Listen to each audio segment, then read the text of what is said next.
Çok sıyınız.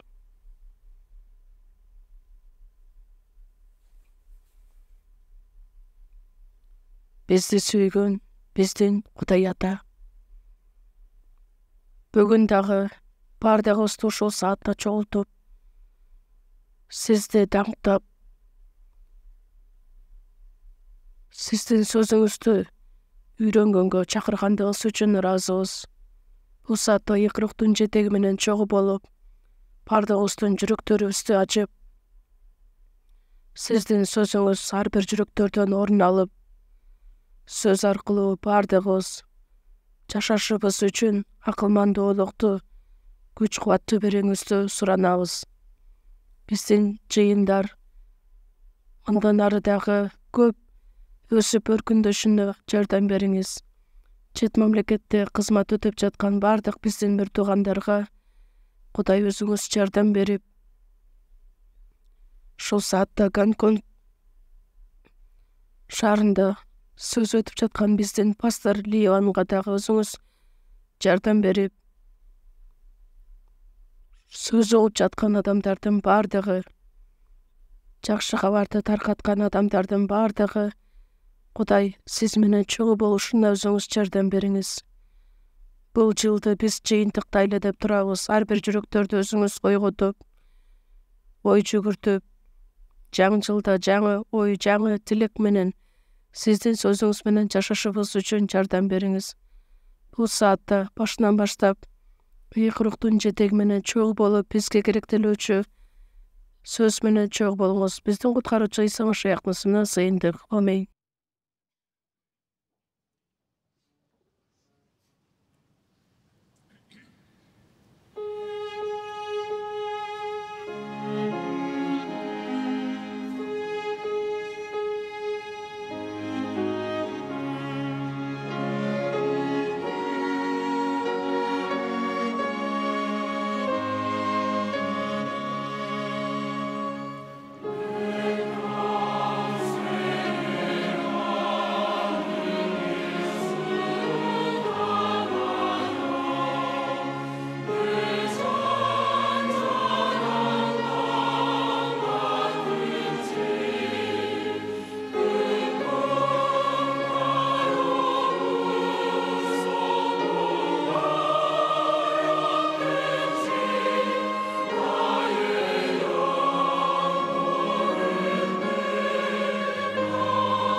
жазуу башталыш 28 бөлүмдө чыгып ачабыз.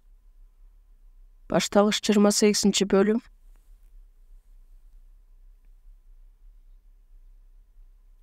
Башталыш 28 бөлүм. 10 аяттан 22 чейин окуйбуз. Башталыш 28, 10-дон 22 чейин. Жакып болсо Бейер-Шебадан чыгып Харанга жөнөдү. Анан ал бир жерге келип, ошол жерге түнөмөкчү болду. Анткени күн батып калган эле. Ошол жердин таштарынан бирди алып, башына жаздап, ошол жерге жатты. Ал уктап жатып түшүндө жерде тепкич турганын көрдү. Тепкичтин башы асманга тийип туруптур. Кудайдын периштелери тепкич менен түшүп чыгып жаткан экен. Теңир тепкичтин үстүндө туруп, мен Теңирмин, атаң Ыбрайым, менен Ыскактын Кудайымын. Сен жаткан жерди мен сага жана сенин укум тукумуңа берем. Сенин укум тукумуң жер кумундай болот.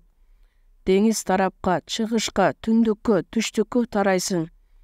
Сен аркылуу, сенин уругуң аркылуу жер бетиндеги баардык уруулар бата алышат.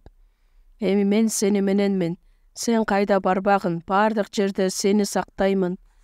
Жана сени бул жерге кайра алып келемин. Мен айткандарымды орундатмайынча сени таштабаймын, деди. Жакып ойгонуп, чын эле Теңир бул жерде экен. Мен болсо муну билген эмесмин, деди. Анан коркуп кетип, бул жер өтө коркунучтуу экен. Бул жер жөнөкөй жер эмес. Кудайдын үйү, асман дарбазасы турбайбы, деди. Жакып эртең менен эрте туруп башына жазданган ташты алып, аны эстелик кылып коюп, үстүнө зайтун майын куйду. Анан ал жерди Бейтел деп атады. Ал эми шаардын мурунку аты Луз эле. Ошондо Жакып мындай деп убада берди. Эгерде Кудай мени менен болсо, мага жаткан ушул жолдо мени сактай турган болсо, мага жей турган нан, кие турган кийим берсе, атамдын үйүнө тынчтык менен кайтсам, жана Теңир менен Кудайым болсо, анда мен эстелик кылып койгон мына бул таш Кудайдын үйү болот. О Кудайым, ошондо мен сага сен берген баардык нерсенин 1/10 бөлүгүн берем.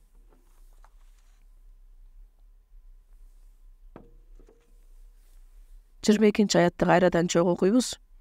Анда мен эстелик кылып койгон мына бул таш Кудайдын үйү болот. О Кудайым, ошондо мен сага сен берген баардык нерсенин 1/10 бөлүгүн берем.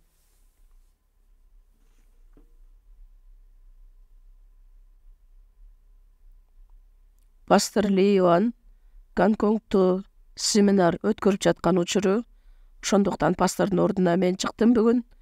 Даңктоо группасын уксаңыздар, жаным тынчтанат деген темада ырдашты. Бирок биздин темада ондуктар жөнүндө сөз болмокчу. Ондукту укканда жүрөгүңүздөрдө тынчтык качып кетпесин. Ошондуктан бүгүнкү сөздү жакшылап кунт коюп уксаңыздар.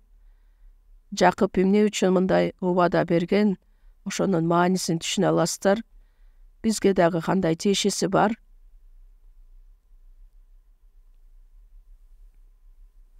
Жакып башында туңгуштун батасына ээ болбогон адам эле, бирок ошол батага ээ болгон адам болуп саналат. Жакып бутпарастардын келечекте куткарыла турган образын алдын ала көрсөткөн эле.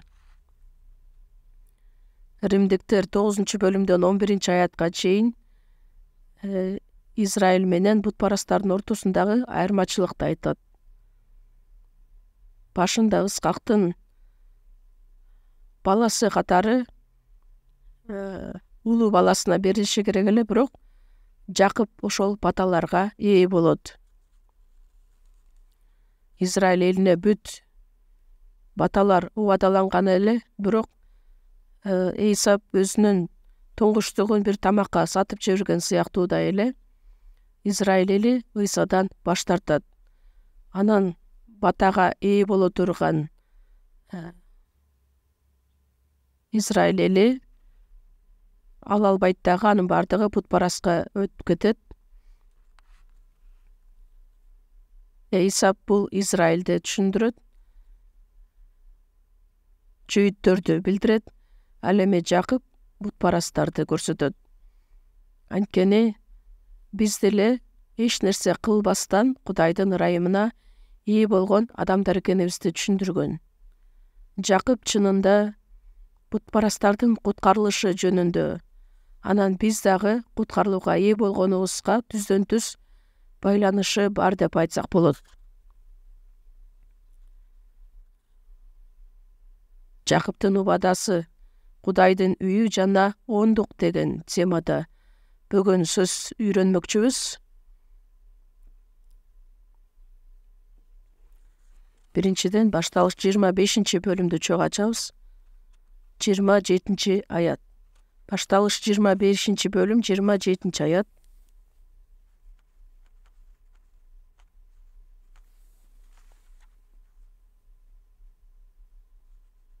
Балдар чоңоюшту.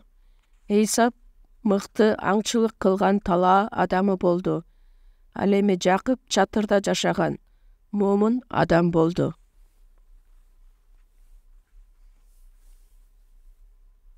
Исап менен Жакыпты көп эле окусаңыздар керек. Жакып Кудайдын батасына ээ болуп, Исаптан кубаланып, андан кийин адан качып баратып, жолдон ташты башына жаздап коюп уктап калып, түшүндө Кудайдын батасына ээ болгон түш көрөт. Ошол жөнүндө айтылат. Катары менен карап кетели. Ыскак балдарды төрөйт. 27-аятта. Балдар чоңоюшту. Исап мыкты аңчылык кылган талаа адамы болду. Ал эми Жакып чатырда жашаган момун адам болду. Ыскактын аялы Ребекка бойго бүткөндө эле анда 2 эгиз болот дагы, 2 баласы болот дагы. Жакып биринчи чыккысы келди эле, бирок Исаптын согончогун кармай чыгат. Ошондуктан анын атын Жакып деп коюп коюшкан. Исап байкеси улуусу болот, ал эми Жакып экинчи баласы болот. Анан ошол 2 бала чоңойот. Исап мыкты аңчылык кылган адам болот, талаанын адамы болот. Ал эми Жакып чатырда жашаган момун адам болчу эле.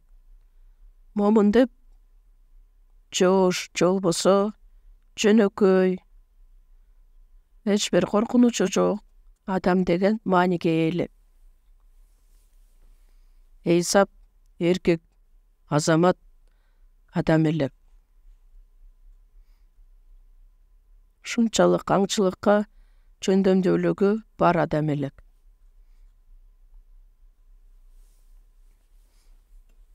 Исап Ыскактын баласы болгондуктан чоңоюп жаткан учурунда Ыбрайымдын Кудайы,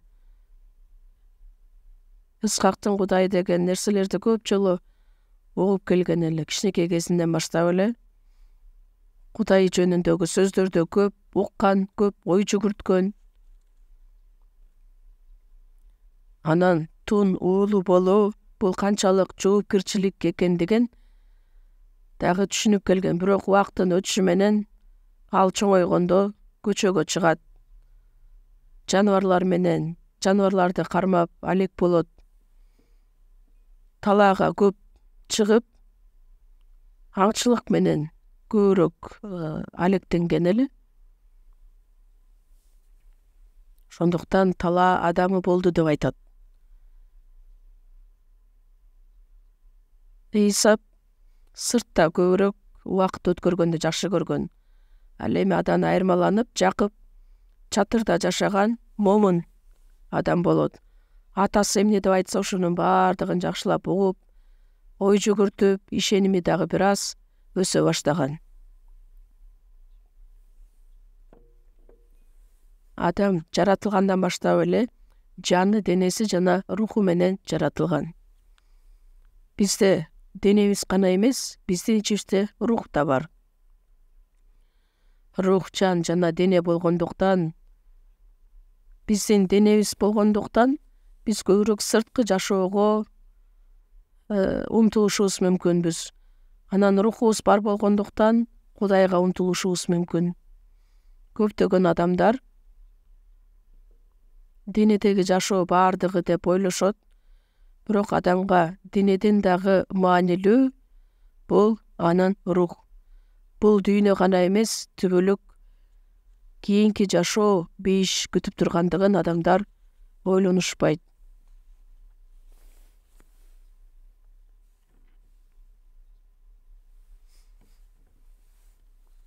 Эйсап ошол учурда көптөгөн жөндөмдүүлүккө ээ болгон, ошол таладагы иштерди ушунчалык жакшы өздөштүргөн адам болот. Кайсыл тарапка барса жаныбарлар көп болот. Кандай жолдорду колдонгондо жаныбарларды атып алат, кармап алат. Анан бат чуркаган, бат кыймылдаган, жаны дагы атканды билген адам. Сырткы жашоо менен ушунчалык жакшы өздөштүрөт да кийин падыша болот.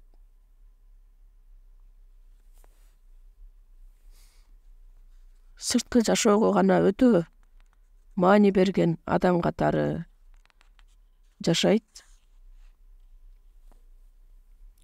Ага салыштырмалуу Жакып үйдө гана отурган, атасынын сөзүнө кулак төшөгөн, ой жүгүрткөн, кайрадан ойлонгон.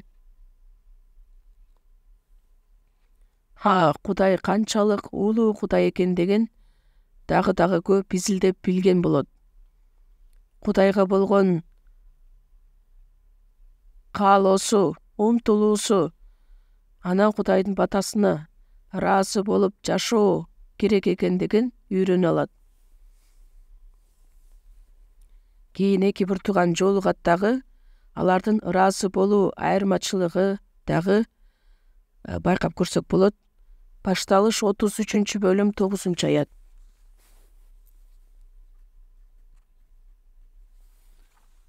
Ошондо Исап ага 33-бөлүм 9-аятта. Ошондо Исап ага: бир тууганым, өзүмдүкү жетиштүү, өзүңдүкү өзүңдө калсын, деди.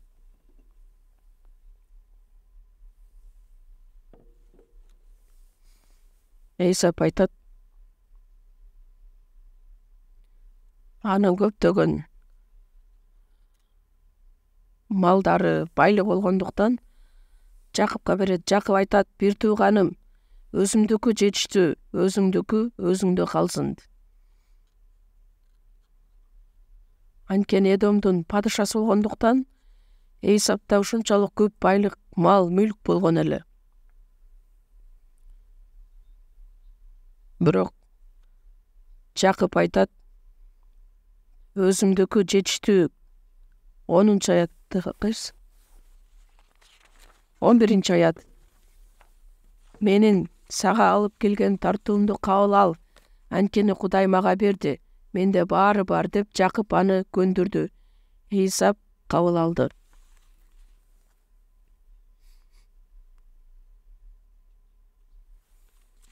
Жакып да айтат: жетиштүү деп.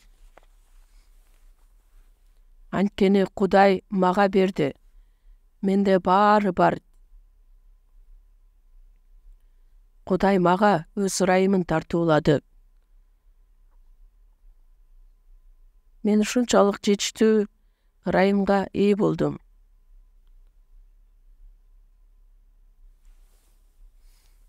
Исаптын айтысы боюнча өзүмдүкү өзүмө жетиштүү дейт, бирок Кудай деген нерсени айткан жок. Экөөнүн ыраазы болуу айырмачылыгы өтө чоң. Жакып Кудайдын ушунчалык чоң ырайымына ээ болгондугун айтат. 16 Забурду чыга ачабыз. Забур 16 бөлүм.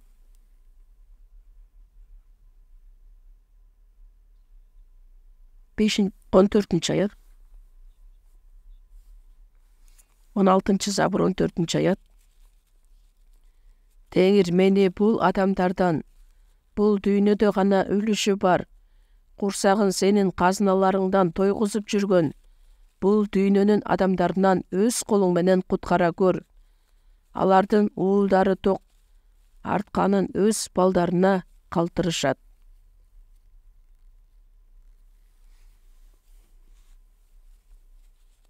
Теңир мени бул адамдардан, бул дүйнө бардыгы ушул дүйнө менен бүтүп калат деген адамдардан сактай көр.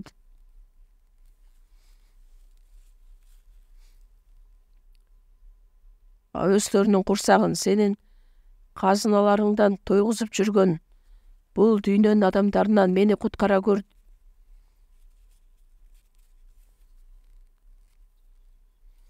Уулдары ток, дене жагынан шунчалык жетишкендиктерге жетишкен ийгилик менен коштолгон жашоосун айтат.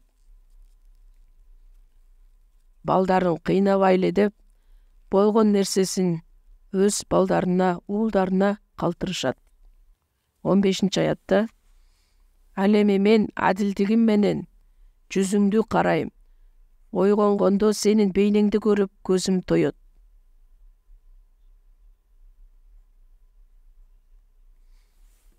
Бул автор бул дүйнө гана эмес, Кудайдын падышачылыгы бар экендигине ишенген адам.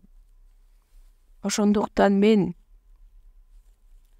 бул дүйнөнүн адамдары кандай жашабасын мен билбейм, бирок адилдигим менен сенин жүзүңдү карайм. Ойгонгондо сенин бейнеңди көрүп көзүм тоет. Кудайдын астына келгенде, Кудайга окшоп даңктуу денеге алмашам.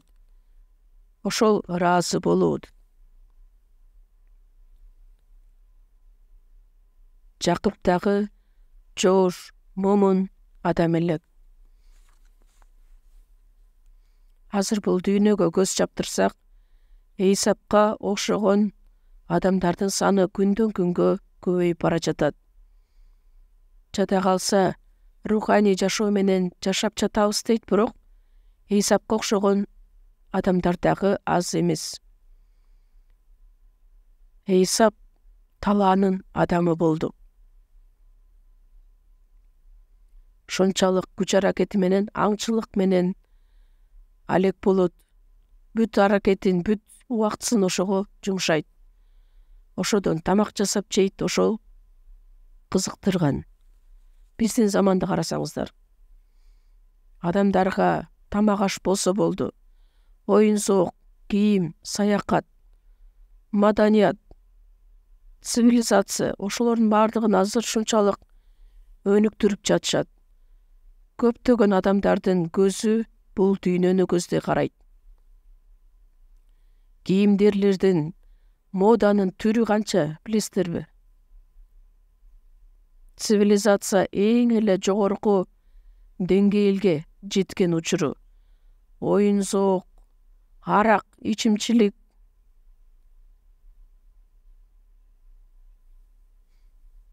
Сырткы дүйнө менен гана алектенген адам билинбестен анын бүт өмүрү өтүп кетет. Транспорт канча өнүгүп атат, ошондуктан дүйнөгө болгон саякат дагы.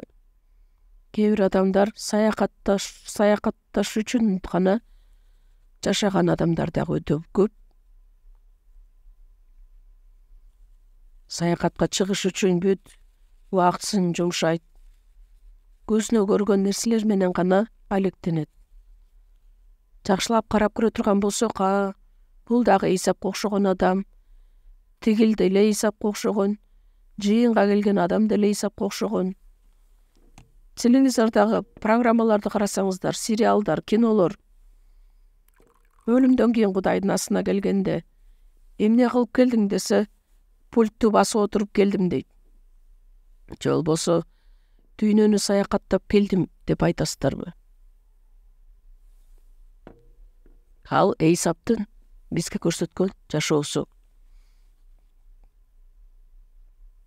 Азыр деле жыйынга келген адамдардын саны өтө көп. Бирок адамдар убактысын баарын каякка көздөй жөнөтүшөт, эмне үчүн сарпташат? Көзгө көрүнгөн нерселер үчүн гана адам убактысын арнап жашап келет. Бирок Жакып эмнеси менен айырмаланган? Момун адам эле биринчиден.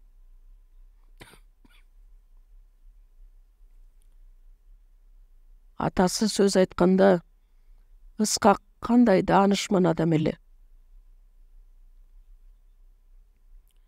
Ыскак Кудайдын адамы болгондуктан Кудай ким экендигин өзүнүн балдарына көп жолу айтып келген. Анан Эйсап менен Жакыпты чакырып алып, Кудай жөнүндө пайдалуу кеңештерин айтып келген учурда, угуп турган балдары Эйсап кичинекей кезинде жакшы уккан эле. Анан бир аз чоңойгондон кийин, талаага улам барып келгенден кийин, атасы сүйлөп жатканда, атасынын сөзүн угуп атат, бирок качан бүтөт? Батыраак бүтсө мен азыр коен кармайт элем, элик кармайт элем деген ойлорго батып келет. Анан атасы сүйлөп бүтөөрү менен эшикке чыга калат дагы аңчылыкка умтулат. Атасынын сөзүн угат, бирок ошол жөнүндө ой жүгүртө турган убактысы жок эле. Уккан укту, бирок жүрөгүнүн түпкүрүнө кирген жок эле. Ошондуктан башында туңгучтуктун батасы канчалык маанилүү экендигин түшүнгөн, бирок убакыттын өтүшү менен ал барк албай койду. Канчалык деңгээлге чейин барктабай койду. Бир кичинекей чөйчөк тамакка алмаштырып салды. Жакып атасынын сөзүн уккандан кийин ойлонуп, ой жүгүртүп, кайрадан ойго батып,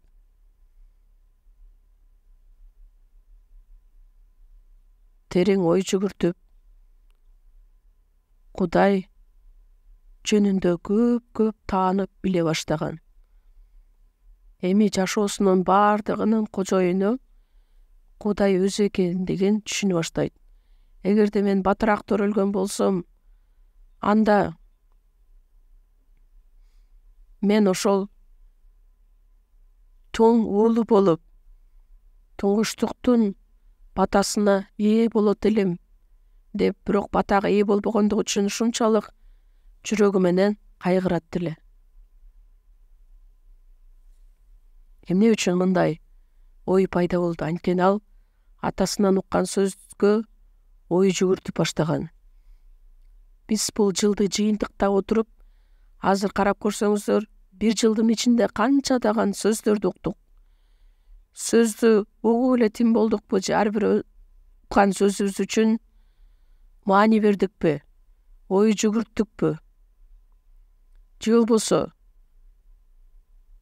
ушунчалык убактыбыз жок болгондуктан, же болбосо шылтоолорду өзүбүз таап, сөздү көп уктук, бирок жүрөгүбүздүн түпкүрүнө сактап кала ала турган сөз жок болсо, ой жүгүртпөгөн болсок, анда анын бардыгын качан аткарабыз, качан сөздү барктай алабыз деген ойлор пайда болот. Биз мынтип айтабыз го, бат окуу, анан график боюнча окуу, анан ой жүгүртүү. Бул эмне менен барабар? Машина менен кетип бара жатабыз, анан кийин жөн эле өтүп кеткенибиз, бул бат окуу менен барабар. Анан машинаны жайыраак айдап, ар бир жерге токтоп, жаратылышка суктанып,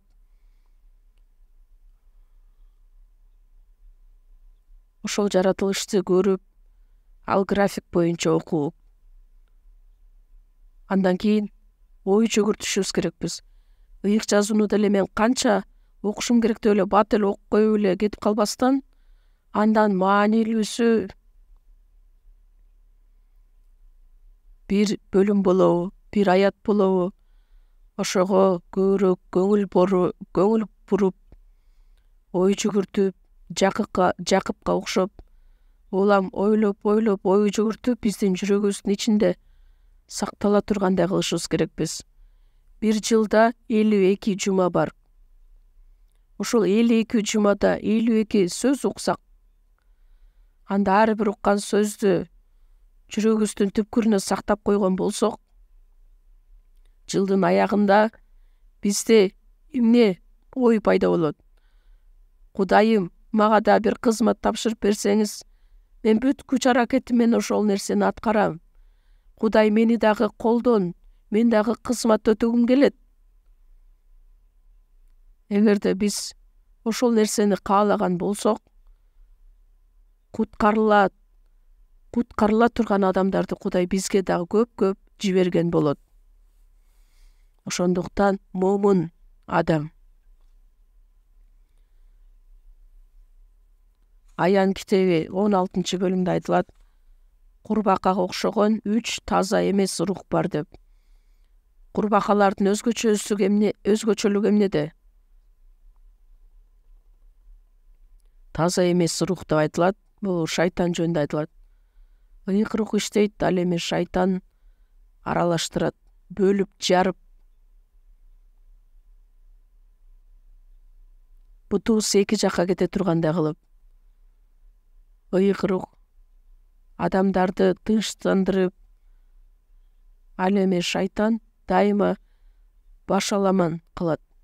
Канчалык көйгөйлөр пайда болсо дагы, адам ошол көйгөйгө берилип кеткенде, сөз дагы жүрөгүнө келбейт, уга албайт.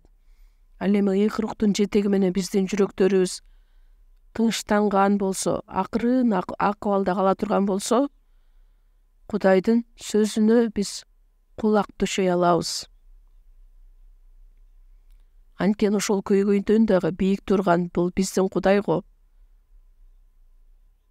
Кудай бизге кичине эле жардам бере турган болсо, биз сөзсүз түрдө ал көйгөйлөрдү дагы чече алабыз.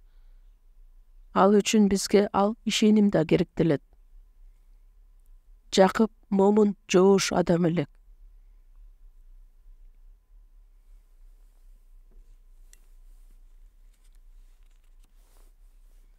Ошондуктан батага ушунчалык ээ болгусу келет дагы, жыйынтыгында ошол батага жетет. Башталыш 25 бөлүм.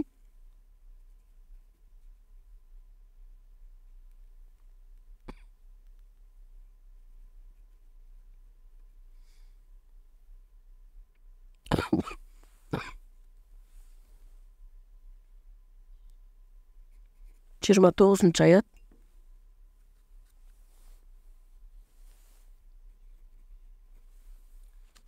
Жакып тамак бышырды. Эйсап болсо талаадан чарчап келди. Анан Эйсап Жакыпка мындай деди: Мага кызылынан, мына бул кызылынан жегенге берчи. Анткени мен чарчадым. Ушундан улам ал Эдом деген атка конду. Бирок Жакып, анда мага азыр туңгуштугуңду сат деди. 32 маанилүү. Ачкадан өлүп баратам. Мага туңгуштуктун эмне кереги бар, деди Эйсап.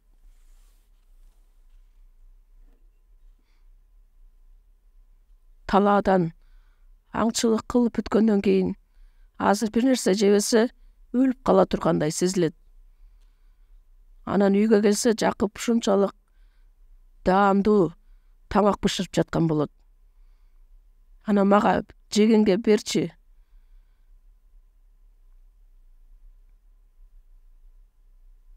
Жакып айтат: азыр Эйсап тамак гана издеген болгонун көрөт дагы.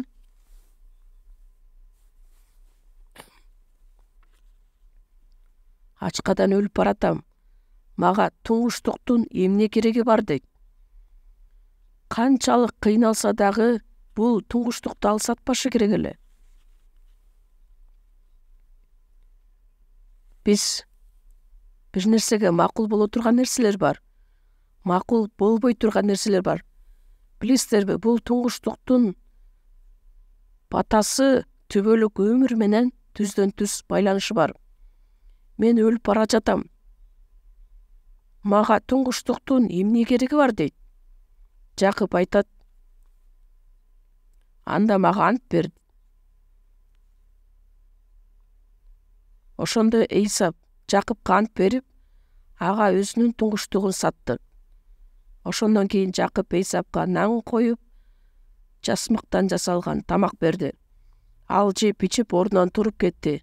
Эйсап өзүнүн туңгуштугун баалаган жок. Баалаган жок деген сөздүн мааниси баш тартты. Ойлогонда жок. Менин жашоомдо бул туңгуштуктун кереги жок деди. Эмне үчүн мындай иш болуп өттү деп ойлойсуздар? Эмне үчүн мындай жазуу бул жерде жазылат? Бул башка адамга тиешелүү эмес. Эгерде биз сиздер менен сөзгө жакшылап кулак төшөсөк, анда биз дагы эмне маанилүү, эмнени баркташыбыз керекпиз, ошону түшүнө алабыз. 1 жылдын ичинде шунчалык көп баталарга ээ боло алдык. 1-Корунтуктар 7-бөлүмдө айтылат: силер кымбат баада сатылып алынгансыңар, ошондуктан адамдарга кул болбогула. Биз Машаякка таандык адамдарбыз. Машаяктын кулдары болгон адамдарбыз. Анткени ал өзүнүн каны менен бизди сатып алган. Эйсап туңгуштуктун батасынан баш тартат.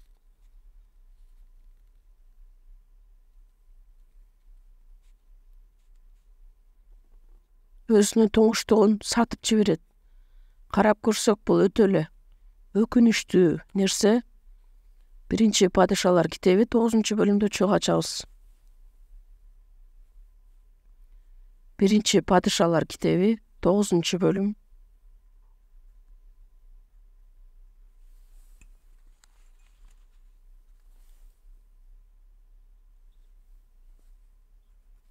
Сулайман 2 үйдү, теңир үйү менен падыша сарайын 20 жылда куруп бүттү. Тир падышасы Хирам Сулайманга каалашынча кедир жана кипарис жыгачын, алтын жеткирип тургандыгы үчүн Сулайман падыша Хирамга Галилея жеринен 20 шаар берди. Хирам Сулайман берген шаарларды көрүү үчүн Тирден чыкты, бирок алар ага жаккан жок. Ал: бир тууганым, сен мага эмне деген шаарларды бергенсиң, деди. Анан Хирам аларды Кабул жери деп атады. Ушул күнгө чейин ал ушундай аталат. Падышага Хирам 120 талант алтын жөнөттү.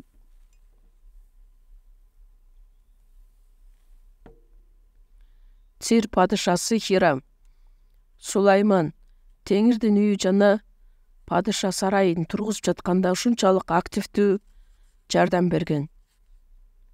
Анан ыраазычылык катары Хирамга Галилея жеринен 20 шаар берет. Бирок Хирам падыша келип көрөт дагы, 12-аятта жазылгандай, ага жакпайт. Бир тууганым, сен мага эмне деген шаарларды бергенсиң? Мага эмне пайдасыз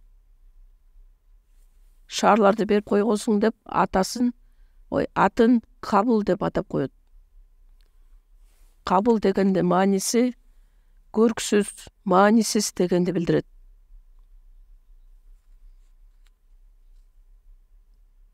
Хирамга ошол шаарлар жакпай койду. Анан Сулайманга айтат: кайра артка алып кете бер деп. Бирок Сулайман ошол жерлерди кайра өзүнө тартып алат. 2-Жылнаама китеби 8-бөлүм. 2-Жылнаама 8-бөлүм 2-аят.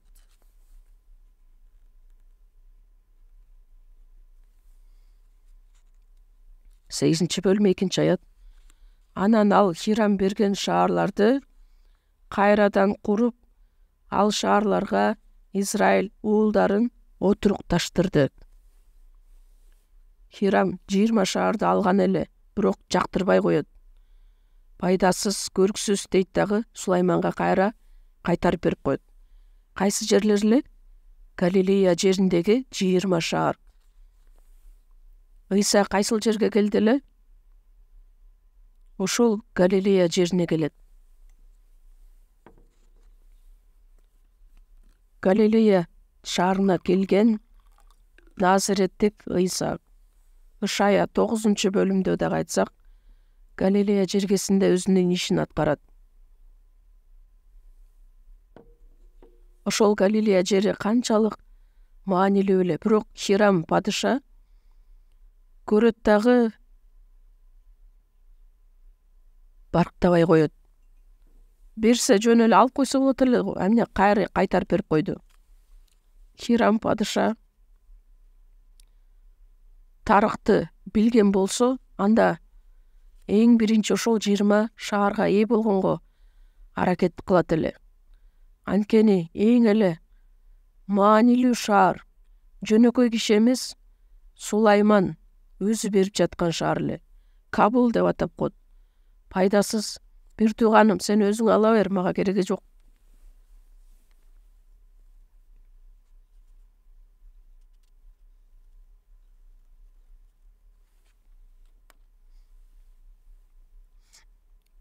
Мага кереги жок, алып кете бер деп жөн эле кайтарып берип койду. Биздин жашоодо көптөгөн адамдар Ыйса ким экендигин көрө алышпайт. Көрө турган көздөрү жок. Ыйсанын убагында жүйүттөр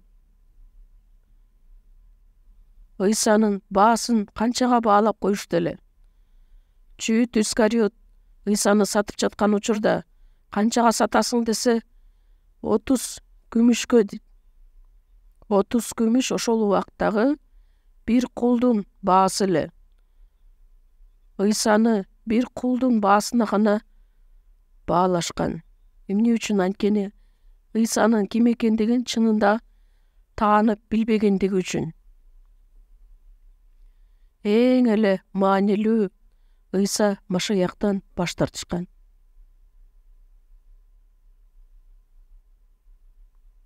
Ошол адамдар гана акылсыз эмес, биз дагы ошондой адамдардан катарында болуп калышыбыз мүмкүнбүз. Пайдасыз нерсе үчүн биз Кудайдын батасынан баш тартып коюшубуз дагы мүмкүн. Жакып момун, жоош адам болгондуктан Кудайдын батасы жөнүндө ар дайым ойлонуп келген. Ошондуктан ушунчалык батага умтулгандыгын Кудай көрөт дагы туңгуштуктун батасын Жакыпка берет.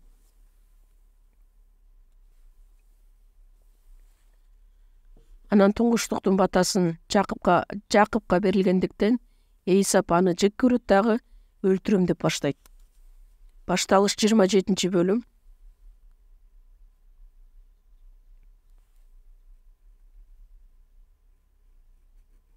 Башталыш 27-бөлүм 41-аят. Ошондо Эйсап атасы берген бата үчүн Жакыпты жек көрүп калды. Анан Эйсап ичинен атамды жоктоп ыйлай турган күндөр жакындап калды. Ошондон кийин бир тууганым Жакыпты өлтүрөм деди. Туңгуштуктун батасын тартып алгандыктан эми Эйсаптын ичине каар толду. Өзүмдүн бир тууганымды өлтүрөм. Анан Жакып адан алыс жакты көздөй качып кетет. 28-бөлүм 10-аятта.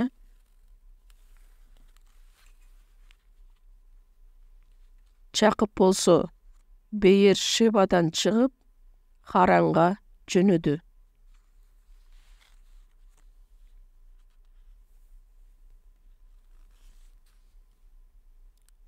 Бейер Шебадан чыгып Харанга чейин аралык өтө эле алыс. качып кетиш үчүн ал ушунчалык кыйналган эле жүрөгү. Өзү жашаган мекенинен, бир туугандарынан, анан бир туугандан кутулуш үчүн качып кетип баратат, бирок жүрөгүндө ушунчалык оор, кыйналат, кайгырат. 11-аят. Анан ал бир жерге келип, ошол жерге түнөмөкчү болду. Анткени күн батып калган эле. Ошол жердин таштарынан бирди алып, башына жаздап, ошол жерге жатты. Күн батып бара жаткандыктан эми эс алып түнөйүн деп, анан бир жерде таштардын бирөөсүн алат. Аны башына жаздыкча кылып, анан жерге жатат.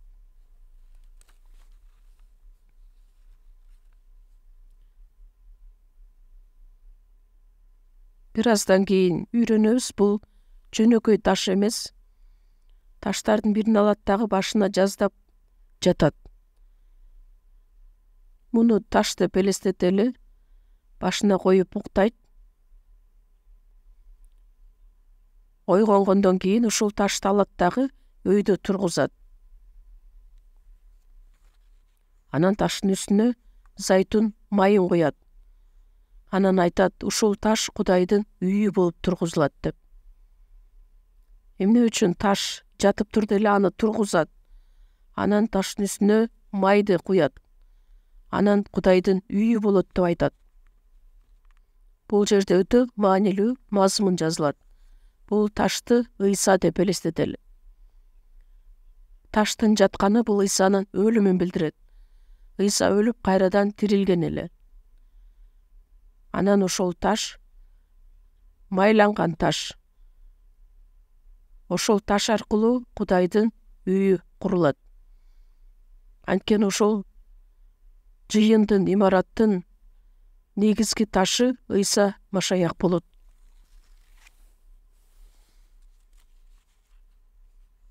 Ташты башынан жаздап коюп уктап калат, бирок ошол учурда ушунчалык таң калыштуу нерсе болуп өтөт. 12-аятта ал уктап жатып түшүндө жерде тепкич турганын көрдү. Тепкичтин башы асманга тийип туруптур. Кудайдын периштелери тепкич менен түшүп чыгып жаткан экен. Теңир тепкичтин үстүндө туруп, мен Теңирмин, атаң Ыбрайым менен Ыскактын Кудайымын. Сен жаткан жерди мен сага жана сенин тукумуңа берем. Ушуга чейин карасак, ташты башына жаздап коюп уктайт, анан түшүндө тепкичти көрөт. Тепкич ушунчалык узун болгондуктан анын башы асманга тийип турду. Анан Кудайдын периштелери тепкич менен түшүп чыгып жатты. Ошол тепкичтин үстүндө Кудай өзү Жакыпты баталап жатканын көрөт. Анын түшүндүрмөсү Жакан 1-бөлүмдө айтылат. Чогуу ачабыз, Жакан 1-бөлүм 51-аят. Жакан 1-бөлүм 51-аят. 51-аят чогуу окуйбуз. Дагы мындай деди: чындыкты силерге чындыкты айтып коеюн. Мындан ары ачылган асманды жана адам уулун көздөй жогору чыгып, кайра төмөн түшүп жаткан Кудайдын периштелерин көрөсүңөр. Ыйса айтат, чындыкты силерге чындыкты айтып коеюн. Ачылган асманды, адам уулун, Ыйса Машаяктын жогору чыгып, кайра төмөн түшкөнүн көрөсүңөр. Тепкич бул эмнени билдирет? Ыйса Машаяк.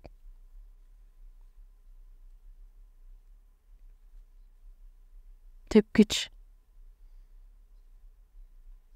Кудай ошол тепкичтин үстүндө асманга тиреген тепкичти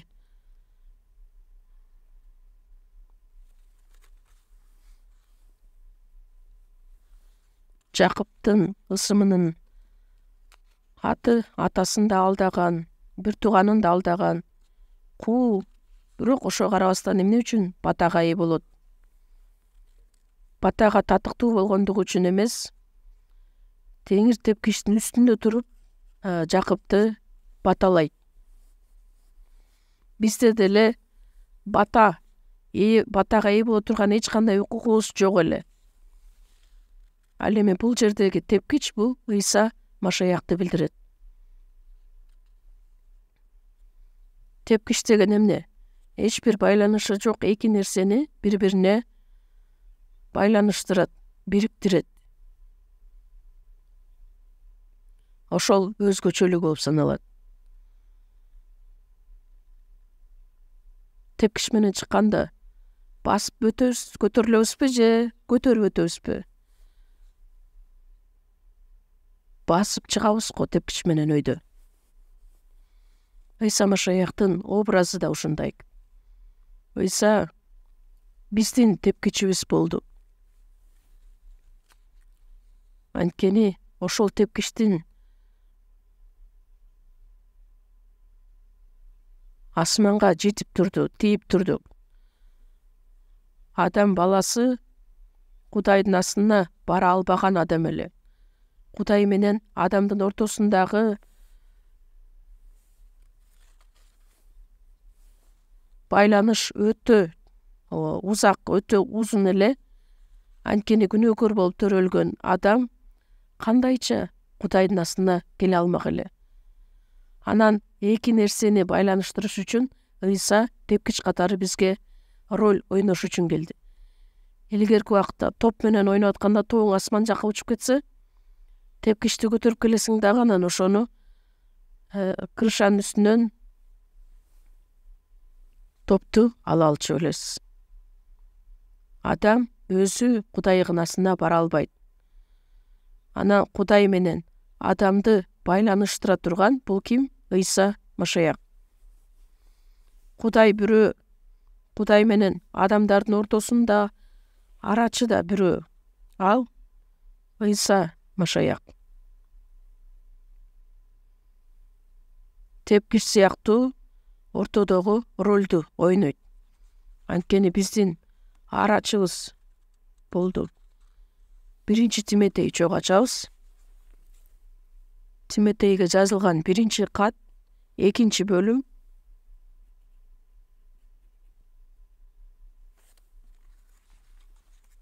5 аят.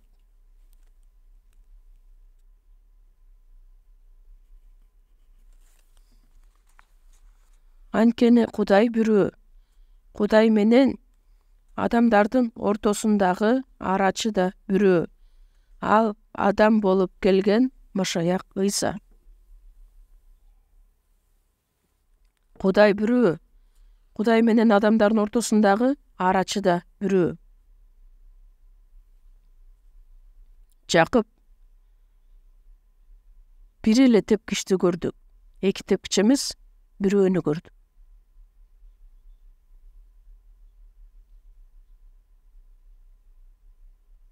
Ал адам болуп келген Ыйса Машаяк. Ыйса айтат: жол, чындык жана өмүр менмин. Атама мен аркылуу гана барууга болот. Менсиз эч ким бара албайт. Тепкич менен өйдө чыгыш үчүн буту менен басып өтүшү керек. Биз кандайча бейишке бара алабыз? Ыйса Машаяктын ырайымын басуу менен. Тепкичти басып көтөрүлгөн сыяктуудай эле Ыйса Машаяктын ырайымына таянуу менен биз бейишке бара алабыз. Азыр мен кайсыл тарап жакты көздөй турам? Ошол дагы өтө маанилүү. Римдиктерге жазылган кат 5 бөлүм 2 аят. Чогугуйбуз Ыйсага ишенүү аркылуу бизге бул ырайымга жол ачылды. Ошол ырайымга бөлөнүп Кудайдын даңкына үмүттөнүү менен мактанып жатабыз. Ыйса Машаяк аркылуу ишенимибиз менен бул ырайымга жол ачылды. Ырайымга гана ээ болбостон, азыр биз басып турган ушул ырайым. Мен кайсыл ырайымдын үстүндө туруп турам? Ыйса өзү төшөгөн, өзү даярдаган, туруп турган адам ишеними аркылуу ырайымга жол ачылат. Тепкичке басып чыккан сыяктуудай эле ушул ырайымдын үстүндө турган адам Кудайдын даңкы үчүн жашаган болот. Ырайымдын үстүндө басып турган адам Кудайдын даңкын көрө ала турган адам, Кудайдын бейишине бара ала турган адам. Бир аз убакыт өткөндөн кийин Ыйса Теңир кайрадан келет дагы, биз дагы денебиз даңктуу денеге өзгөрүлүп, бейишке барып Кудайдын даңкын көрө ала турган адамдарбыз. Жакып ошол тепкичти карайт. Ал эми биз Машаякты караганбыз. Анан биздин Кудай менен ортобуздагы арачы Ыйса Машаяк экенин көрдүк. Ыйса Машаякка таянганда гана биз бейишке бара алабыз. Азыркы учурда жалган тепкичтер өтө көп. Анткени жакшы кабардын үстүнө адамдар башка дагы бир окутууну кошуп коюшат. Биз атактуу адамга дагы таянуунун кереги жок. Анткени биз таяна турган бул жалгыз Ыйса өзү. Жакып ташты башына жаздап коюп уктайт, анан түшүндө ошол тепкичти көрөт.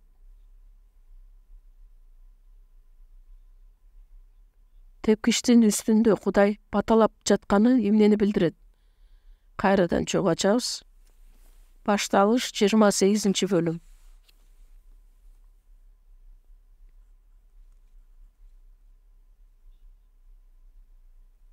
12 аят. Ал уктап жатып түшүндө жерден тепкич турганын көрдү. Тепкичтин башы асманга тийип туруптур. Кудайдын периштелери 13 аятта Теңир тепкичтин үстүндө туруп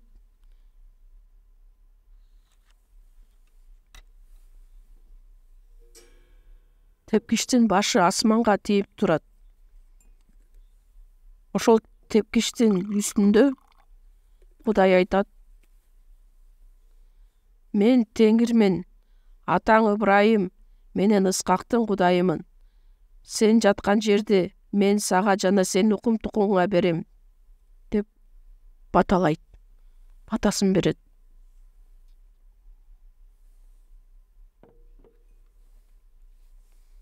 Эмне үчүн Жакыпка окшогон адамдар батага ээ болушат? Анткени өзү каалагандыгы үчүн кабыл албайт. Тепкичтин үстүндө туруп Кудай баталап атат го.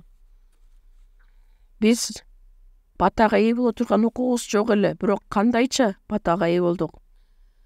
Ыйса Машаякка байланыш болгондугубуз үчүн. Эфестиктерге жазылган кат 1-бөлүмдө чогуу ачабыз. Эфестиктерге 1-бөлүм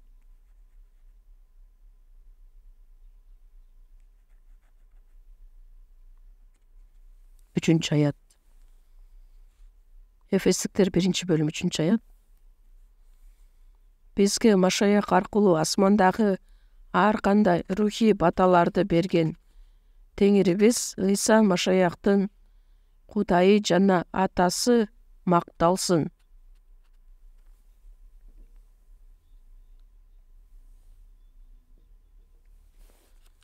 Ыйса Машаяк аркылуу асмандагы ар кандай рухий баталарды бизге даярдап берип койду.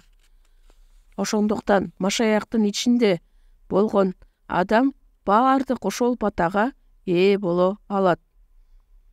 Машаяктын ичинде болгон адам Машаяктын ырайымы үчүн күнөөлөрү кечирилет, ыйык рухка ээ болот. Кудайдын баласы болот. Машаяктын колуктусу болот, анан бүт рухий баталарга ээ болот.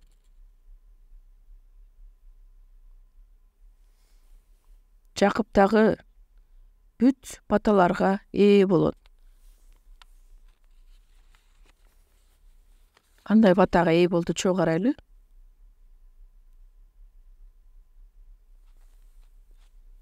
Башталыш 28-бөлүм 13-аят. Биринчи бата: Теңир тепкичтин үстүндө туруп, мен Теңирмин, атаң Ыбрайым менен Ыскактын Кудайымын. Сен жаткан жерди мен сага жана сенин тукумуңа берем.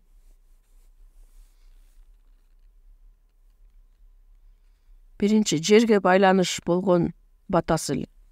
Сен жаткан жерди сага жана сенин урпактарыңа берем. Жер сага берилет. Ыйса Машаяк аркылуу биз куткарылдык. Жакыптан дагы биз өтө чоң ырайымга ээ болдук. Ыйса Машаяк аркылуу биз жаңы үмүткө, чирибес соолгус мураска ээ болдук. Асманда сакталган мураска ээ болдук. Жаңы жер, жаңы асманга бара турган үмүтүбүз.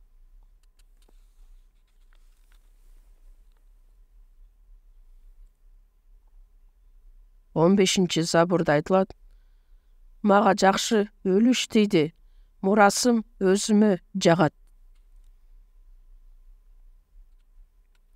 36-cı Забурда Кудай өзүнүн адамдарын билет, ошолорго түбөлүк мурасты тартуулайт. Жакып биринчиден жерге байланыш болгон батасын берет. Израиль эли Мисир жергесинде жашагандалар үчүн Канаан жери убада катары берилген. Экинчиси 14-аят. Сенин тукумуң жер кумундай болот.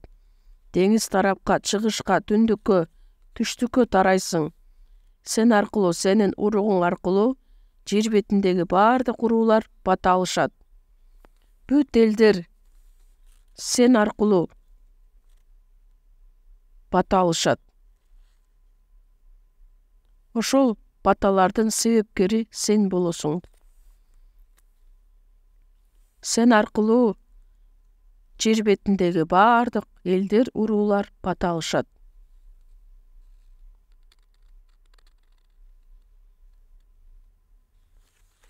Кудайдын батасына ээ болуп, ошол башталыш баталардын башаты болот. Башталыш 12-бөлүмдө Кудай Ыбрайымга дагы өз убадасын берет. Башынан баштап эле Кудай адамды жаратканда батасын бериш үчүн жараткан. Эң башында эле баталаган сөздөр менен айтылат. Адам ата күнөө кетиргендиги үчүн ошол бата жок болуп кетет.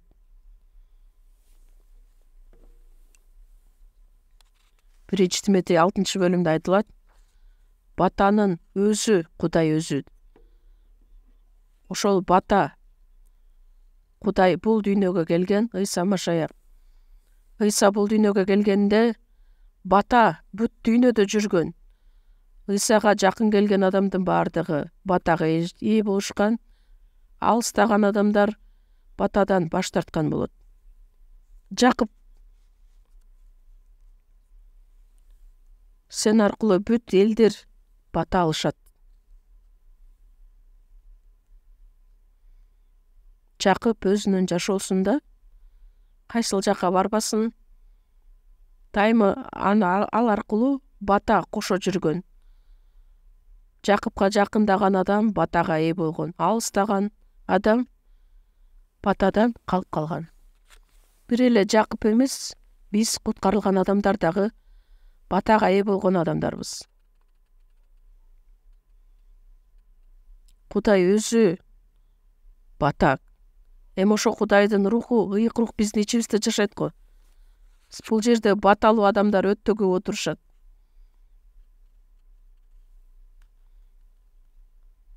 Батага ээ болушубуз үчүн эмне кылышыбыз керек? Домашняя группа болгон жерге көбүрөөк барсак, ошол жакта көп бата болот. Батага ээ болуу жолу өтө оңой. Бир туугандарга жакшы көрүнсөк, батага ээ болобуз. Анткени жыйында куткарылган адамдар баталардын баардыгы чогулгандыктан. Бата деген бул өтө чоң.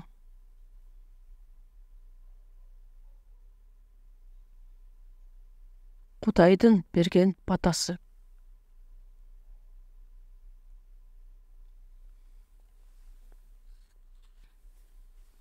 Жыйынга каршы чыккан адамдар бар го, ошолордо бата жок болот. Ыйыктарга жаман иштерди кылган адамдарда эч качан бата болбойт. Биз деле ыйыктарга жакын болгондугубуз үчүн куткарылдыкты. Андан кийинки батаны чоң карайбыз, 15-аят. Башталыш 28-15. Эми мен сени мененмин. Сен кайда барбагын, бардык жерде сени сактаймын жана сени бул жерге кайра алып келемин. Мен айткандарымды орундатмайынча сени таштабаймын деди. Эмне деген бата? Эммануил. Мен сени эч качан таштабайм. Дайыма сени мененмин. Сен кайда барбагын, бардык жерде сени сактайм. Сени эч качан таштабаймын. Куткарылган адам, Машаяк менен байланыш болгон адам, адан Кудай эч качан алыстабайт. Аягына чейин чогуу болот. Кудай Жакып менен ар дайым чогуу болгон эле. Башталыш 31-бөлүм 5-аят. Жакып эмне деп айтат?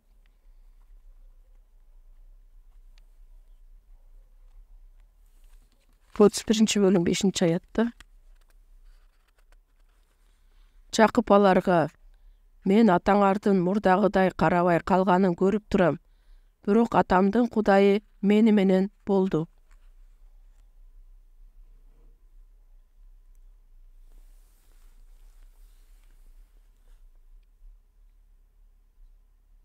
Жакып өзүнүн кайнатасы үчүн көптөгөн кыйналды эле, бирок атамдын Кудайы мени менен болду деген нерсени түшүнөт. 42-аят.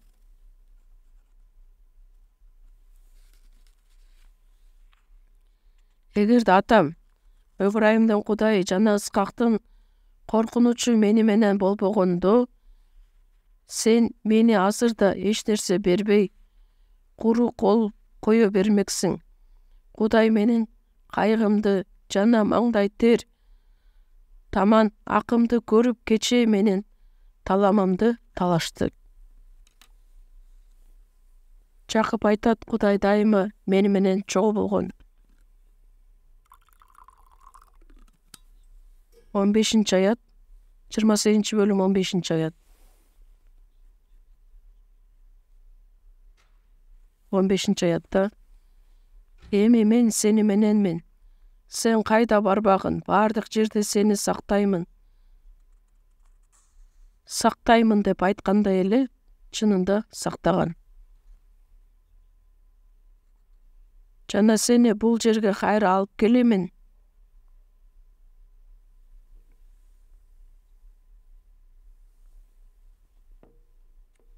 Сен өзүм жетектейм. Эми кайрадан сени адаштырбайм. Кудай Жакыптын жашоосун өзү жетектеген. 20 жыл бою тайкесинин үйүндө иштейтет, тарбиялайт. Анан Жакыпты Израиль деген атка алмаштырып берет. Сени бул жерге кайра алып келемин. Мен айткандарымды орундатмайынча сени таштабаймын. Мен айткандарымдын бардыгын аткарам. Бардык нерсени Кудай баталады.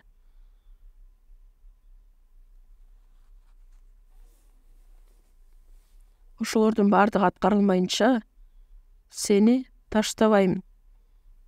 Жакыпка эмне убада кылса ошонун бардыгы аткарылды. Мен сени таштабайм.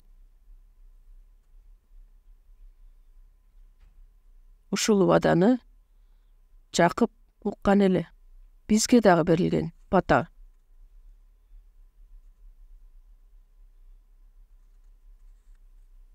Биз Кудайдын балдары болдук. Туңгуштукка ээ болгон сыяктуудай. Сөз менен жеткире алгыс убадага ээ болдук. 16-аятта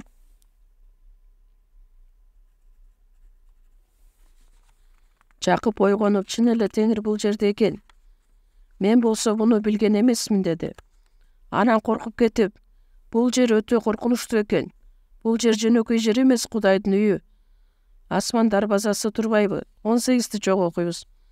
Жакып эртең менен эрте туруп, башына жазданган ташты алып, аны эстелик кылып коюп, үстүнө зайтун майын куйду.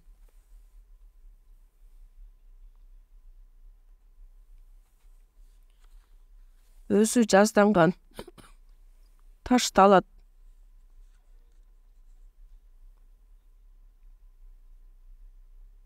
Ошол уктаган жеринде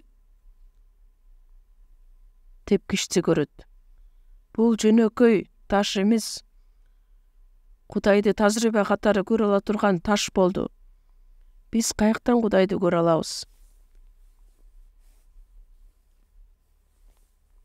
Бул таш эмес.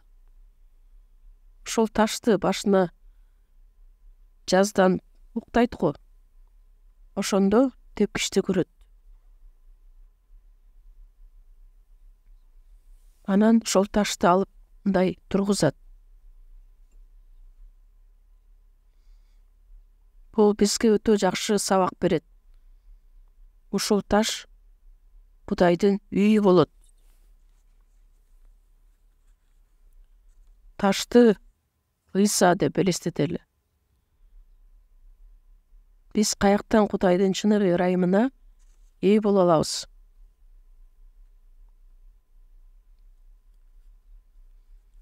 Ташты башына жаздап коюп жатканда асмандагы тепкичти көрөт. Жатып турган таш өйдө көтөрүлөт, пайдубал болот. Ыйса Машаяктын өлүмү. Ыйса Машаяк эмне үчүн айкаш чыгашта кадалган? Эмне үчүн канын төккөн? Ошол нерсени биз ачык айкын түшүнгөндө асман дарбазасы биз үчүн ачылат. Ыйык рух биздин ичибизде кириши үчүн күнөөлөрүбүз жок болушу керек. Ал эми бизди күнөөдөн кутулта турган нерсе бул жөн гана айкаш чыгач болуп саналат. Күнөөлөрүбүз чечилгенде гана ыйык рух биздин ичибизге жайгашат.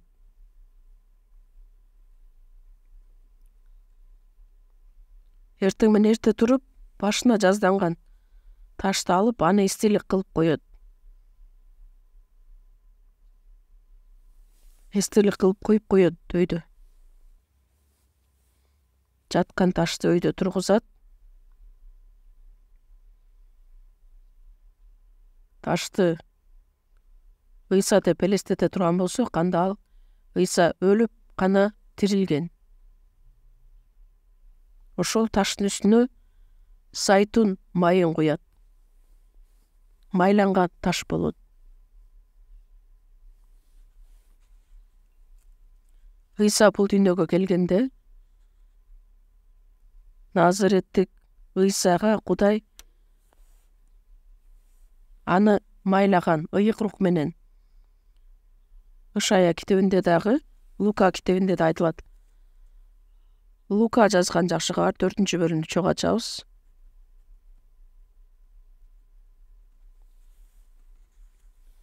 Лука жазган жакшы кабар 4-бөлүм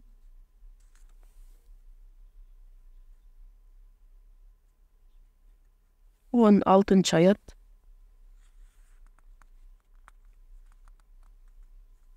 Ыйса өзү чоңойгон Назарет шаарына келип, адатынча ишембе күнү синагогага кирди. Ал Кудайдын китебинен окуп берүү үчүн ордунан турганда, ага Ышая пайгамбардын китебин сунушту. Ал китепти ачып, мындай деп жазылган жерин таап окуду. Теңирдин руху менде, анткени ал мени жакырларга жакшы кабар таратууга дайындады. Мени жүрөгү жаралууларды айыктырууга, туткундарга боштондук жарыялоого, сокурлардын көзүн ачууга, кыйналгандарды эркиндикке чыгарууга, Теңирдин ырайым кылуу жылын жарыя кылууга жиберди. Анан Ыйса китепти жаап кызматчыга кайтарып берип, ордуна отурду. Синагогалардын баардыгынын көздөрү ага тигилди. Ошондо Ыйса аларга: силер уккан ушул пайгамбарчылык бүгүн орундалды деди. Ыйык рух мага түштү.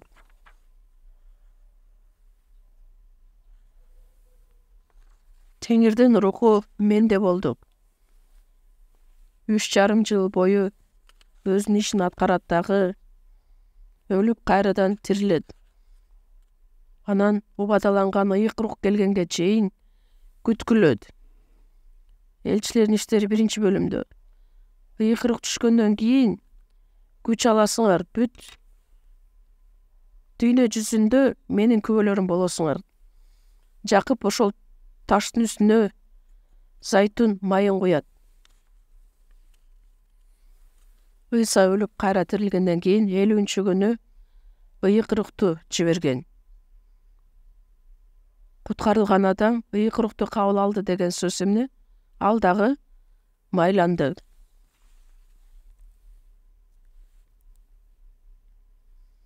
Экинчи Корунтуктар 1-бөлүмдү чогуу ачабыз. 21 аят. 21-22. Чогуу окуйбуз. Машаяк аркылуу силерди да, бизди да бекемдеген жана бизди майлаган Кудай мөөрүн басып, жүрөгүбүзгө рухту аманат кылып салып берген да ал.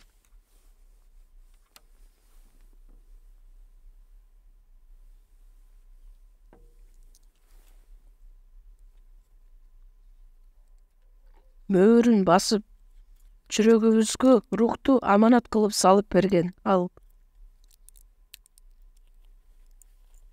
Ыйык рух биз бейишке барабыз деген аманат. Бизди майлаган деп ыйык рухту алганыбыз жөнүндө айтат. 1-Жакан 2-бөлүмдө да чогуу ачабыз.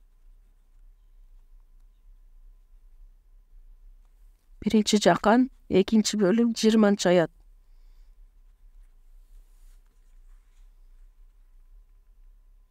Деген кисе силер ыйык тарабынан майлангансыңар. Ошондуктан баарын эле билесиңер.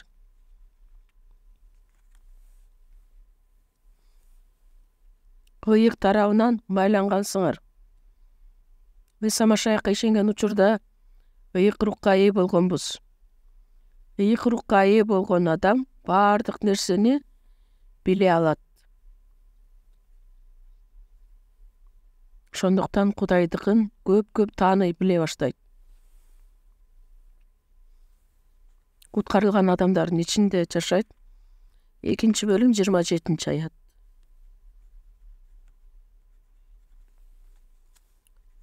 Деген киси андан алган рух силердин ичиңерде жашап жатат. Ошондуктан силер кимдин бирөөнүн үйрөтүүсүнө муктаж эмессиңер. Силерге баарын үйрөтүп жаткан ал рух жалган эмес, чындык. Ал силерге эмнени үйрөтсө, ошону сактап жашагыла.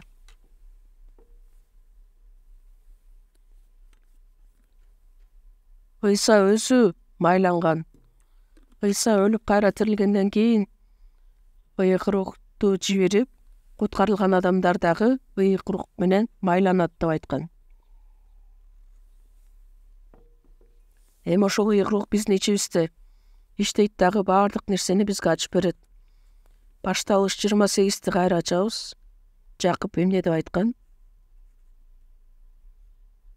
22-аят.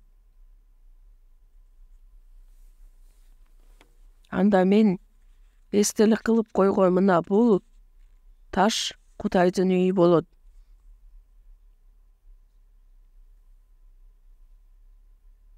Жөнөкөй таш эмес, башка таш эмес. Мына так ушул таш эмне болот дейт?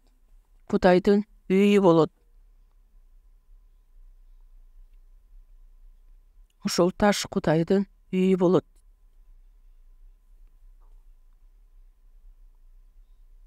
Куруучулар жаратпай койгон, бирок бурчтун негизи болуп калган таш Ыйса Машаякты билдирет. Ыйса Машаяк аркылуу чыныгы үйү курулат. Элчилердин иштери 4-бөлүм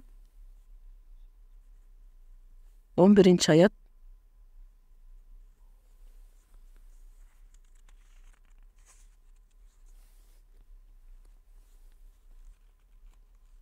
Элчилердин иштери 4-бөлүм 11-аят. Ыйса силер куруучулар жаратпай койгон, бирок бурчтун негизи болуп коюлган таш. Жүйүттүк ишеним өкүлдөрү Ыйсаны Ыйса катары жаратпай коюшкан. Бирок Ыйса деп аталган таш бурчтун негизги коюлган таш болуп саналат. Ыйса аркылуу гана куткарылган адамдар баардыгы бир биримдикте Кудайдын үйүн тургузушат. Эфестиктер 2-бөлүм 20-аят.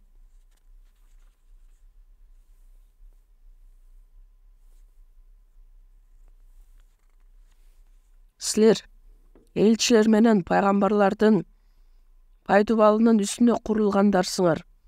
Ал эми бурчка коюлуучу негизги таш Ыйса Машаяк өзү. Ошол таштын үстүнө кыналып курулуп жаткан бүт имарат Теңирдин ыйык ибадатканасы болуу үчүн бийиктеп келе жатат. Кудайдын турак жайы болуу үчүн силер да рух аркылуу ошол таштын үстүнө курулуп жатасыңар. Ыйса майланган таш. Биз деле өлгөн таш болгон эле, бирок Ыйса Машаякка бириккенден кийин тирүү таштар болдук.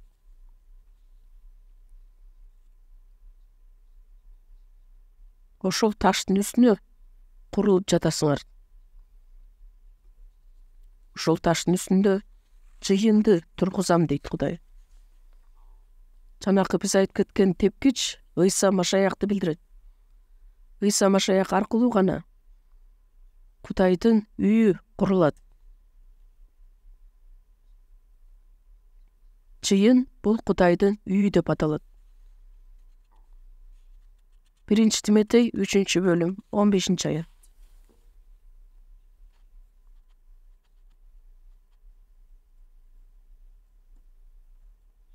1 Тимотей 3-бөлүм 15-аят. Чындыктын тиреги жана негизи тирүү Кудайдын жыйыны болгон Кудайдын үйүндө өзүңдү кандай алып жүрүүнү билишиң керек.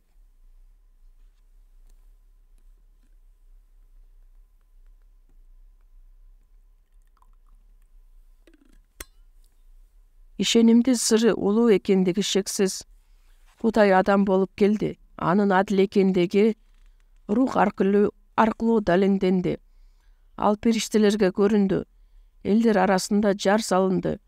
Дүйнөдө ишеним аркылуу кабыл алынды. Даңк менен жогору көтөрүлдү. Ишенимдин сыры улуу экендиги шексиз. Кудай адам болуп бул дүйнөгө келди.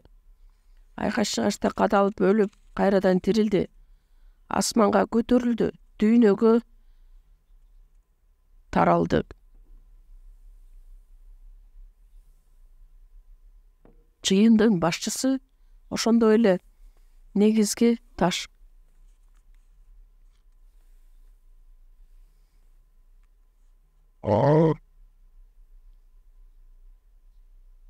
Жыйын бул Кудайдын үйү болуп саналат. 1-Корунтуктар 3-бөлүм.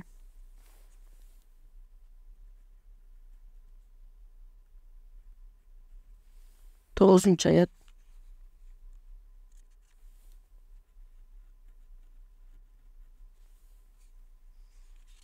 Биз Кудайдын кызматташтарыбыз. Силер болсо Кудайдын эгин талаасы жана Кудайдын имаратысыңар. Ыйык жазууда жыйын Кудайдын үйү деген сөздөр өтө көп жазылат. Башталыш 28-бөлүмдү кайрадан ачабыз. 22-аят. 28-бөлүм 22-аят. Анда мен эстелик кылып койгон мына бул таш Кудайдын үйү болот. О Кудайым,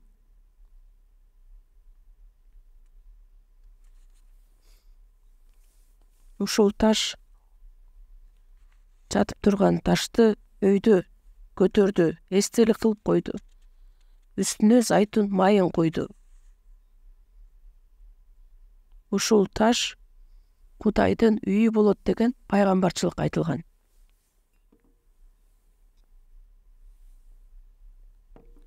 Тепкич Ыйса Машаяктын образын көрсөткөн. Ыйса Машаяк келип, өлүп, тирилип,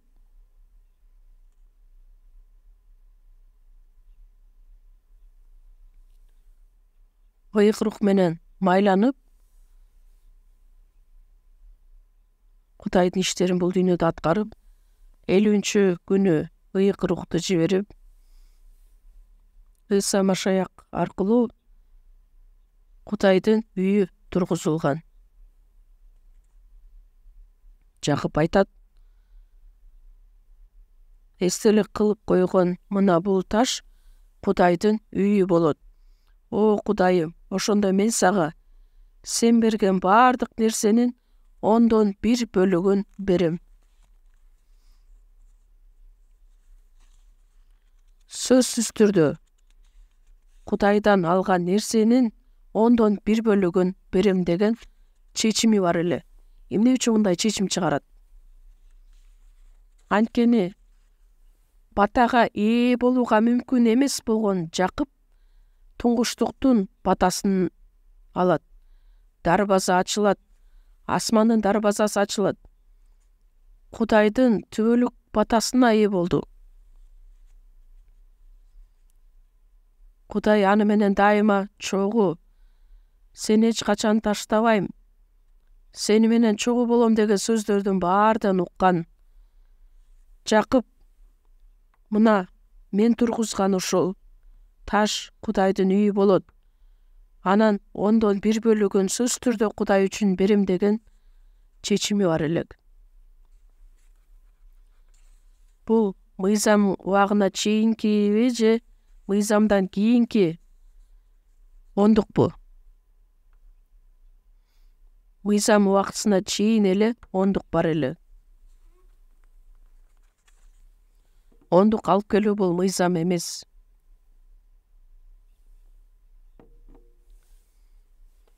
Ишенимдин атасы болгон Ыбрайым Малкиседек менен жолукканда эмне деп айтат?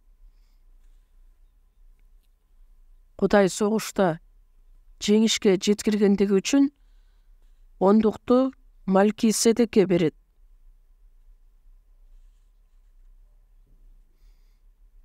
Өзү Кудайды башынан өткөргөндөн кийин сөз түрдө баардык нерсенин 1/10 берем деген чечимге келет. Башталыш 14-бөлүмдү ачабыз. Ондуктун башталышы кандайча башталган? Башталыш 14-бөлүм 18-аят.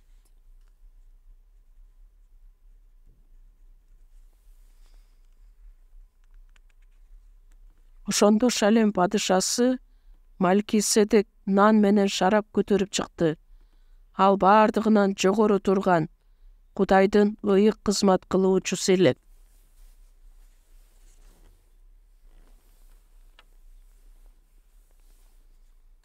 Ал Ибрайымга мындай деп батасын берди: бардыгынан жогору турган Кудай асма менен жердин эгедери Ибрайымга батасын берсин.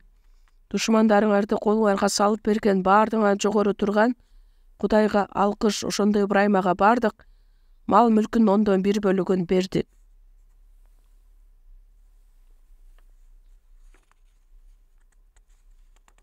Бул Мелкиседек ким эле? Малкиседек башында ачып кеткен 109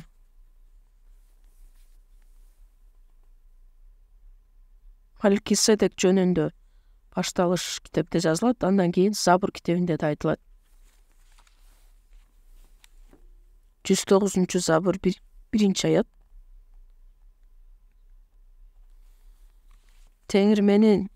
Теңириме, мен сенин душмандарыңды бут алдыңа жыкканга чейин менин оң жагыма отур деди.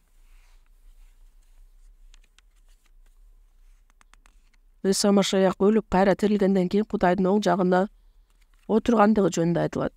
4-аятта Теңир ант берген, аны өзгөртпөйт. Сен Малкиседек даражасындагы түбөлүктүү ыйык кызмат кылуучусуң. Дөөт падыша ушул Забурду жазып жаткан учурда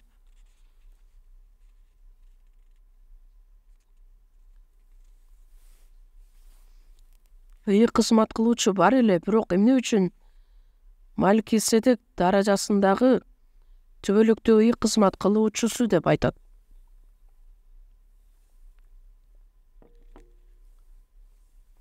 Бул көлөкө катары көрсөтүлгөн, алдын ала Иса Машаяк жөнүндө чагылдырылган.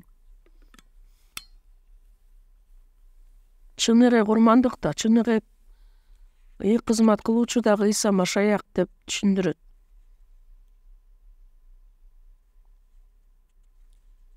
Левилер уруусунан чыккан ыйык кызмат кылуучу эмес, башталыш 14-бөлүмдө айтылган Малкиседек даражасындагы түбөлүк ыйык кызмат кылуучусу.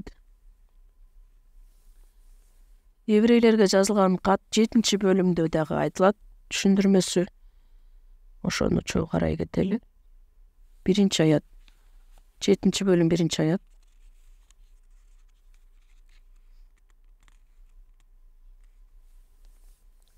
Малкиседек Шалем падышасы жана баарынан жогору турган Кудайдын ыйык кызмат кылуучусу.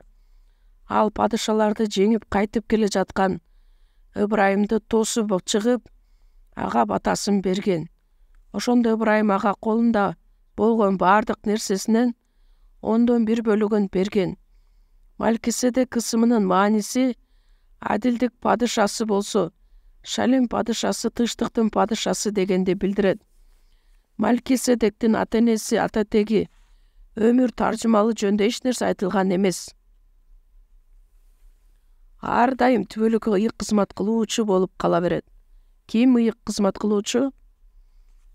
Түбөлүккө Иса Машаяк ыйык кызмат кылуучу. Ал эми Малкиседек көзүрмемге пайда болуп жок болуп кетет. Ал Иса Машаяк өзү эле. 4-аятта көрдүңөрбү, ал кандай улуу адам болгон. Түпкү атабыз Ибрайым ага олжосунун 1/10 берген.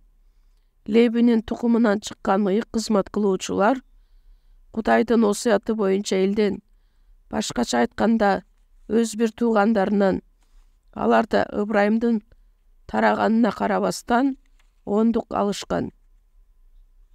Ал эми Малкиседек Леби уруусунан чыкпаса да, Ибрайымдан ондук алган жана Кудайдын убадасына ээ болгон, ага батасын берген. Ибрайым дагы 1/10 берген. Леви урусунан чыккан ыйык кызмат кылуучулар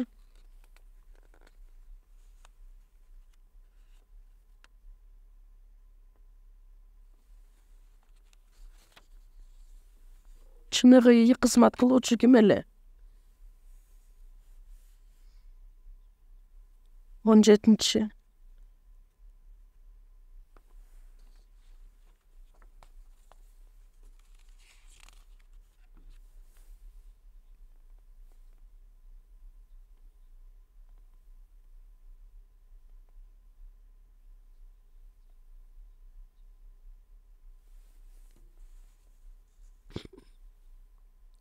Жыйырма алтынчы аятта башкы ыйык кызмат кылуучубуз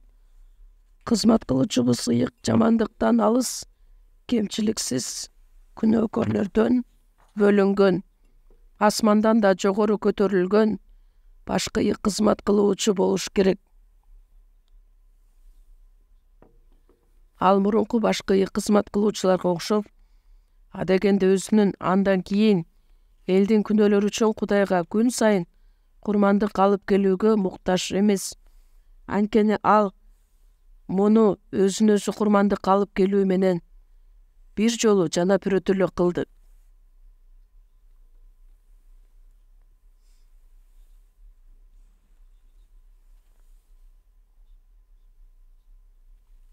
Еврейлерге жазылган кат 20-бөлүм 10-бөлүм 21-аят.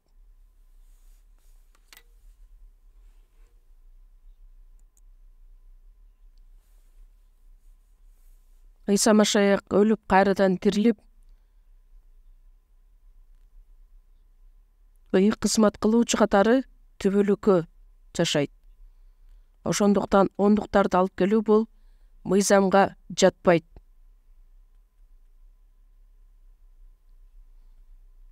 Мыйзам убактысында дагы ондуктарды алып келишкен эле.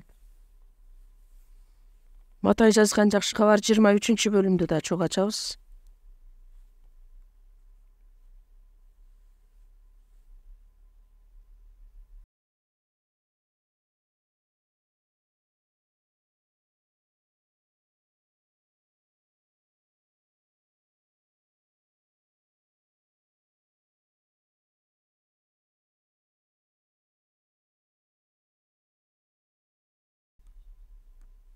Матай жазган жакшы кабар 23-бөлүм 23-аят.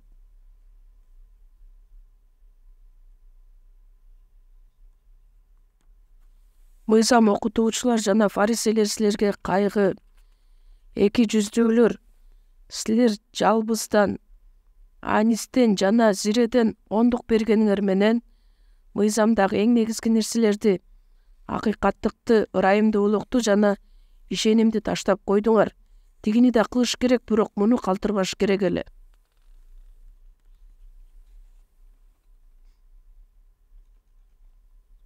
Силер муну да кылышыңар керек, тигини да калтырбашыңар керек эле.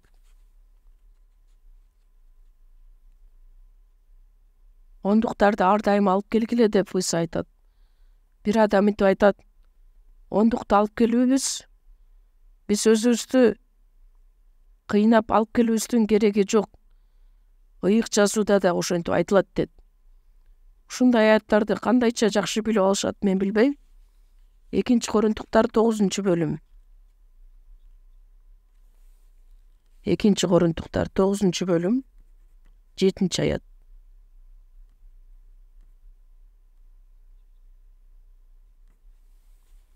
Кыйналып, жаргасыз болуп эмес, ар кимиң жүрөгүңдөн чыкканыңды бер. Анткени Кудай чын көңүлү менен берген адамды сүйөт. Иерусалим жыйыны азыр кыйналып жаткандыктан жардам катары башка бутпарас жыйындары Иерусалимдеги жыйынга жардам бериш үчүн ошол жөнүндө айтылат. Мисалы үчүн, Африка жыйында кыйынчылык болуп турса, башка жыйындар көмөктөшөт. Өз жүрөгүңдөн чыкканыңды бер. Кудай чын көңүлү менен берген адамды сүйөт. Бунун максаты ондуктар жөнүндө айтылган жок. Жакып Кудайдын ашып ташыган ырайымына ээ болгондуктан мен сөзсүз түрдө Кудайга алган нерсемдин 1/10 бөлүгүн берем деп чечим чыгарат. Биз бул жылды аяктап жатып, Кудайдын астында мен материалдык жашоомду кандайча жашай алдым, эмне үчүн жумшадым, эмне үчүн сарптадым, ошону жакшылап ойлонуп көрүңүздөр. Биздин руханий жашообузда да ошол айырмачылыктар болот. Жакыптан дагы толгон ырайымга ээ болгон биз Ыйса Машаяктын өлүмү жана тирилүүсүн биз башыбыздан өткөрүп таанып билген чындыкты билебиз. Кудай жыйындын кожоюну катары, башчысы катары иштеп жатат. Анан ошол жыйындын ичинде болгон мен мүчө катары сөзсүз түрдө ондук алып келгеним ал туура болот. Анда Жакып эмне үчүн ошол чечимге келген? Анткени тепкичтин асманга тирилгенин көргөн. Ошол тепкичтин үстүндө туруп Кудай мага батасын берип жатканын көрөт. Бир аз убакыт өткөндөн кийин Жакып бара турган жер, тетиги асман, Кудай турган жер. Кудай мени бейишке жибергиси келет. Кудай мени бейишке жиберип атса, мен кантип Кудай үчүн эч нерсе кылбай кое алам? Ишенгендиги үчүн жүрөгүндө чечим чыгарат. Биз дагы бир аз убакыт өткөндөн кийин Кудайдын астына келебиз. Теңирдин астына келебиз. Кудайдын бизге берген баардык ырайымын кантип актай алабыз? Биздин азыз колубузда турган нерсе биздин денебиз, материалдык жашообуз. Кайсыл адам руханий жашоо менен жакшы үйрөнө алат? Байлык бар болгон жерде адамдын жүрөгү да болот. Ошондуктан активдүү түрдө ондуктарды алып келип, ошондуктарды алып келүү менен дагы руханий жашообузду биз өркүндөтө алабыз. Бир жыйында адамдардын саны 500 экен. Бул жыйында канча киши ондук алып келет десе, 500'түн баары алып келет дейт. Ушундай да болобу? Жарымысын жыйын алып келет, жарымысын Кудай өзү толуктап берет. Ондуктарды алып келген адам Кудайдын жетегин менен жашаган адам дегенди билдирет. Ошондуктан жаңы жылда Жакып өзүнүн жүрөгүндө чечим чыгаргандай эле биз дагы Кудайдын ырайымына ээ болгондуктан сөзсүз түрдө деген сөз кошулбай калыптыр бизде. Башталыш 28-бөлүмдө мен сөзсүз түрдө Кудайдан алган нерсемдин 1/10 бөлүгүн берем. Бизди куткарып алган Ыйса биз менен чогуу. Ушундай аят болбой эле койсо жакшы болмок деп ойлойсуздар. Бирок мындай аят бар. Ондуктарды алып келүү жашоосуна биз туура үйрөнгөн болсок, анда руханий жашообуз дагы жакшы тарапты көздөй өсөт, оңолот. Бул сөз бүгүнкү менен эле ушул жерде бүтүп калбашы керек. Ондуктарды алып келбеген адамдар ондуктарды алып көрөсүздөрбү? Сиздер да ушинтип чечим чыгарсаңыздар, Кудай Жакыпка өзү жардам берген сыяктуудай, биз дагы материалдык жашообузду туура так алып жүрө турган болсок, келе жаткан жаңы жылда бир туугандар үчүн дагы ошол акчаларыбызды жумшап, өзүбүздүн колубузда болгон байлыгыбызды, материалдык байлыкты бир туугандар үчүн арнайлы, куткарылыш үчүн адамдар үчүн колдонолу. Куткарылган адамдын капчыгы дагы куткарылышы керек деген сөз бар. Ошондуктан биздин чыныгы капчыктарыбыздагы, акчаларыбыздагы жакшы кабар үчүн колдонсо жакшы болот эле. Чогуу сыйынабыз. Райымдуу биздин Кудай Ата, Ыйса Машаяктын каны аркылуу куткарып бергендиңиз үчүн ыраазыбыз. Ыйса Теңир бул дүйнөгө келгенге чейин баардыгыбыз кайраттуулук менен сиздин бизге тапшырылган иштериңизди аткарышыбызга жардам бериңиз. Бул жылды аягына чейин жакшы жыйынтыктап, жаңы жылды сиздин эркиңиз менен жаңы жылда дагы көптөгөн бизге тапшырылган иштерди аткарышыбыз үчүн өзүңүз жардам бериңиз. Баардыгыбызды өзүңүз колдонуңуз. Биздин куткаруучу Ыйса Машаяктын ысымы менен сыйындык. Аминь.